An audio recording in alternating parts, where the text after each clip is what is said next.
আজকে আমি আপনাদেরকে দেখাবো কিভাবে প্রি টুল জিএসএম টুল অফিসিয়াল কিভাবে আপনারা ডাউনলোড করতে হবে। তো প্রথমত চলে যেতে হবে আপনাকে একটা পেজে, ঠিক আছে।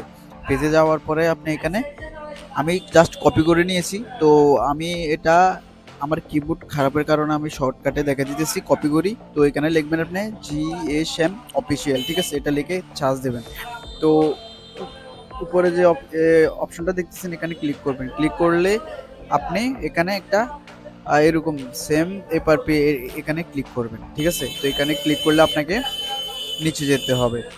তো নিচে গেলে আপনি এখানে এই বাসনে ক্লিক করবেন, ঠিক আছে, sampaw.com, ঠিক আছে।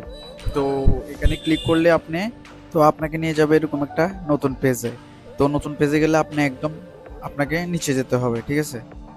তো আমি আপনাদেরকে স্টেপ বাই স্টেপ দেখা দিতেছি। সম্পূর্ণ এটা প্রি টুল কীভাবে ডাউনলোড করতে পারবেন। তো এরকম একটা নিচে গেলে ভিডিও একটা লিঙ্কের নিচে এটা ডাইরেক্টলি এখানে লেখা আছে ডাইরেক্ট লিঙ্কস। তো এখানে ক্লিক করার সাথে সাথে এটা অটোমেটিক্যালি ডাউনলোড হয়ে যাবে।